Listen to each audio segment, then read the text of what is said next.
2004 से लेकर 2017 तक के सभी विद्यार्थियों को हमने मर्सी चांस दिया है।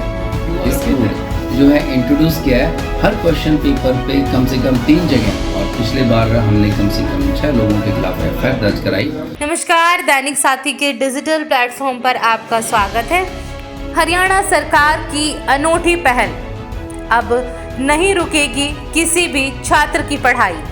जी हाँ, 2004 से 2017 तक बोर्ड परीक्षा में फेल हो चुके विद्यार्थियों के लिए शुरू की गई रुक जाना नहीं योजना, और इस दौरान फेल हुए विद्यार्थियों को दिया जाएगा मर्सी चांस, और मर्सी चांस में फेल हुए तो हरियाणा ओपन स्कूल से कराई जाएगी पढ़ाई पूरी। हरियाणा विद्यालय शिक्षा बोर्ड के चेयरमैन डॉक्टर वीपी यादव ने दी पूरी जानकारी। बोले, नकल रोकने के लिए क्यूआर कोड की नई पहल की गई शुरू। बोले, नई शिक्षा नीति के तहत सुधरेगी हरियाणा में शिक्षा की गुणवत्ता, तो वहीं बोर्ड में बढ़ाई जाएंगी प्राइवेट स्कूलों की सहभागिता, और लो परफॉर्मिंग स्कूलों में कैसे सुधार किया जाए, इस पर हुआ मंथन। जी हाँ, और आपको बता दें कि रेवाड़ी के बीएमजी मॉल के पास स्थित बीओसी फाइनेंस ब्रांच का उद्घाटन करने पहुंचे थे हरियाणा विद्यालय शिक्षा बोर्ड के चेयरमैन डॉक्टर वीपी यादव। आज यहाँ पर हैं आप, पहले तो इस बारे में बात कर रहे हैं। आज बीओसी इंश्योरेंस का यहाँ इन्होंने अपना नया कार्यालय रेवाड़ी में बीएमजी मॉल के पास खोला है, तो इस कार्यक्रम में मुझे आने का अवसर प्राप्त हुआ इसके उद्घाटन में, और मैं वेद ढाका जी हैं, नीतीश जी हैं, इन सबको बधाई देता हूं इस नए ऑफिस, जिसके लिए बहुत इलाके के लोगों को सहूलियत मिलेगी, और ये बहुत ही अच्छा कार्य कर रहे हैं, इसके लिए बधाई के पात्र हैं। सर, जिस तरह से बोर्ड में आपको किस तरह से देखते हैं, आप किस तरह से लाभ मिलेगा, क्योंकि आप शिक्षाविद हैं, इस तरह की जिम्मेदारी मिली है, तो किस तरह से देखते हैं सर? सबसे पहले तो मैं इस जिम्मेवारी के लिए माननीय मुख्यमंत्री डॉक्टर श्री मनोहर लाल खट्टर जी का और शिक्षा मंत्री श्री कंवरपाल सिंह जी का धन्यवाद करना चाहूँगा।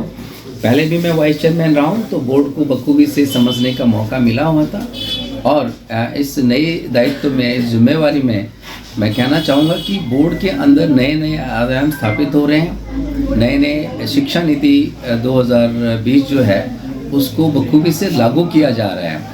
इस बार हमने नकल रोकने के लिए एक स्पेशल क्यूआर कोड जो है इंट्रोड्यूस किया है। हर क्वेश्चन पेपर पे कम से कम 3 जगह वो क्यूआर कोड अंकित होगा, और हर बच्चे के लिए, हर परीक्षार्थी के लिए वो यूनिक क्यूआर कोड होगा, जिसे स्कैन करते हैं हम पता लग जाएगा अगर पेपर आउट हुआ हो तो कि किस बच्चे का किस सेंटर से, और उस सेंटर के एड्रेस के साथ में ये पेपर लीक हुआ है, तो हमें इसे रोकने का मौका मिलेगा नकल को। दूसरा, पहले क्वेश्चन पेपर एक ही जगह खुलते थे सारे, इस बार 24-24 के पैकेट्स होंगे, और वो क्वेश्चन पेपर क्लासरूम के अंदर ही खुलेंगे, और 2 परीक्षार्थियों के उसके ऊपर सिग्नेचर्स होंगी। तो इस तरह से जो पेपर की लीकेज है, इस पर भी हमें रोक लगाने का जो है सफलता मिलेगी उसमें। सर, ये नकल, जिस तरीके से नकल काफी लंबे समय से चल रही है, नकल काफी प्रयास करने के बावजूद पूर्ण तरह जो है इस पर काबू नहीं पाया गया, तो ऐसे में आप क्या करेंगे? हम ऐसे नहीं कह सकते, पहले से तो बहुत कम नकल हुई है, और पिछले बार हमने कम से कम 6 लोगों के खिलाफ एफआईआर दर्ज कराई, और एक मैं कहूँगा कि बहुत चुनिंदा सेंटर्स रह गए जहाँ पर ग्रामीण क्षेत्र के अंदर ये चलता रहा।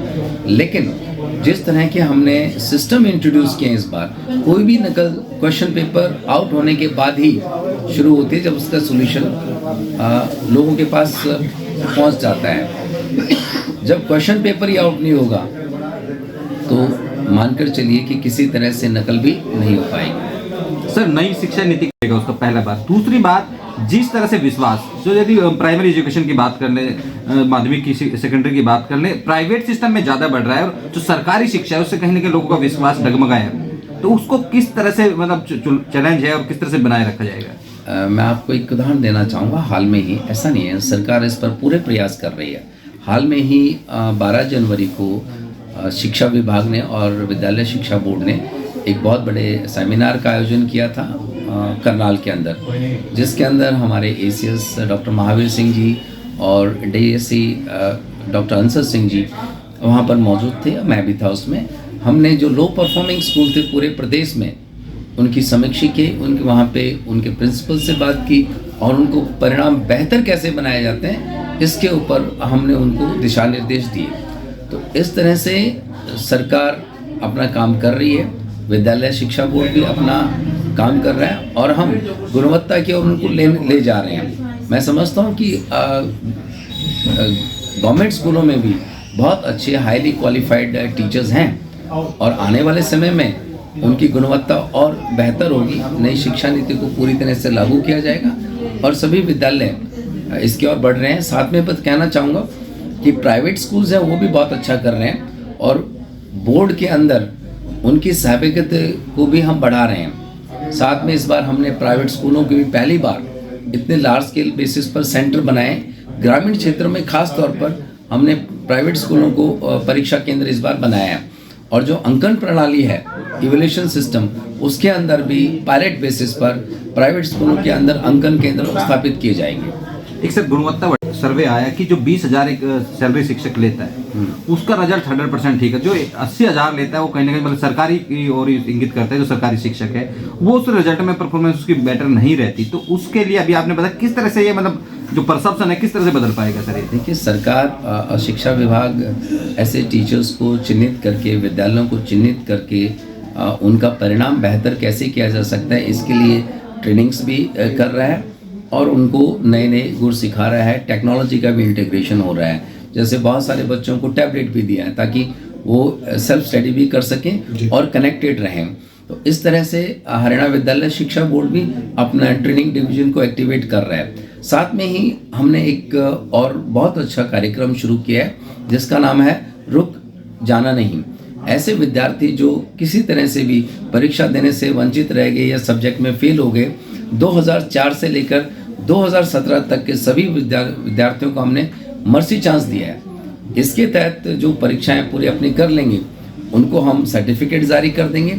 अगर वो रह जाएंगे तो उनको हम छोड़ेंगे नहीं, अब उनको हम हरियाणा ओपन स्कूल में ट्रांसफ़र कर देंगे क्रेडिट ट्रांसफ़र पॉलिसी के तहत।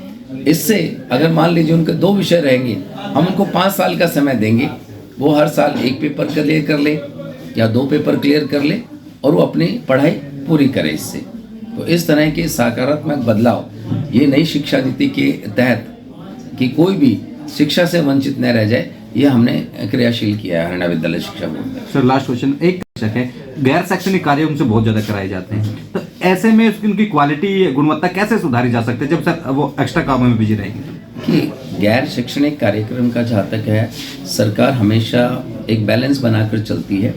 कोशिश रहती है कि इस तरह के कामों में टीचर्स को न लगाया जाए। अभी भी आप देखेंगे तो 10वीं और 12वीं की कक्षाएं सिर्फ चल रही हैं, तो कुछ ही ट्रेनिंग प्रोग्राम्स ऐसे होते हैं जहाँ पर सभी टीचर्स का इन्वॉल्वमेंट एट ए टाइम नहीं होता है। तो जो टीचर्स फ्री हैं उस टाइम पर उनकी ट्रेनिंग करवाई जाती है। तो इस तरह से एक बैलेंस बनाकर चलने की एक अप्रोच सरकार ने अपना रखी और मैं समझता हूँ वो बहुत सही है। हाँ, किसी तरह का कोई विरोध है तो अपना आपत्ति दर्ज कराएंगे तो मुझे पूर्ण विश्वास है सरकार उसको सुनेगी। ठीक है।